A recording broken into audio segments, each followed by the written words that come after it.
Have you ever heard a story so amazing it just had to be true? Well, the story of how Rome began is one of those. It all starts with two baby brothers, Romulus, Remus. They were twins, born into a royal family, but a jealous king wanted to get rid of them. He ordered them left by the Tiber River, all alone. The river's gentle current carried their little basket to safety, right to the paws of a mother wolf searching for her cubs. Instead of harming them, she cared for the boys like her own. She fed them, kept them warm, protecting them from the dangers of the wild. Imagine that, raised by a wolf in the hills of Italy. Soon, a kind shepherd and his wife found them and raised them brave. They learned the land, understood animals, and how to lead. Grown now, they chose to build a city, near the wolf's den, where hope began. Rome wasn't built in a day.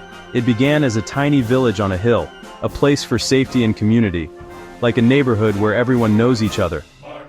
Early Romans were farmers and shepherds, working hard to live. They built simple homes, with a shared heart, called the Forum. Traders sold goods, neighbors debated ideas. The village spread over 7 hills and grew busier. They learned stronger building from neighbors like the Etruscans.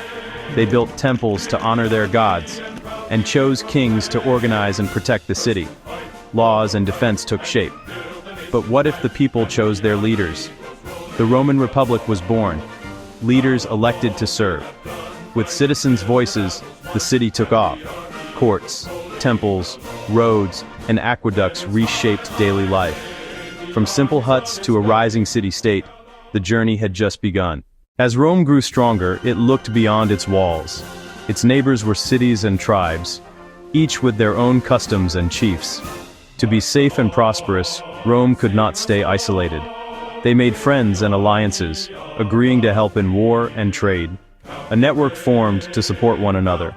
Everyone became a little safer. But disagreements flared over land and resources. Sometimes that meant war. Romans fought well and thought strategically.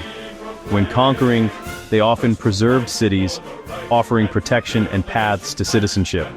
They mastered building, especially roads, straight, paved routes in every direction. They sped armies, trade, and messages. Safety grew, ideas spread, and links strengthened. Altogether, Rome rose to rule Italy by sword and by system. We can't tell Rome's story without its famed army. Legionaries were professional soldiers, disciplined and effective. They trained hard, marched far, and set camps in hours. They fought as one, with formations like the testudo, the tortoise, a living shield on all sides. Teamwork let them defeat larger armies. They weren't just fighters, they were engineers. They built forts, bridges, and aqueducts that carried fresh water to cities. The army brought Roman civilization wherever it went. They guarded the frontiers and kept the peace, so trade and culture could flourish. A long stability called the Pax Romana, shields, swords, engineering, the backbone of an empire. So, what made Rome truly special? Not just buildings or armies, but big ideas. They wrote laws, the 12 tables, so everyone knew the rules, fair, public, and lasting, foundations for law today. Their language, Latin, spread with the empire. Over time it evolved into Spanish, French, Italian, and Portuguese. Even English is packed with Latin roots: science, family, liberty. They perfected the arch and paved roads that endured.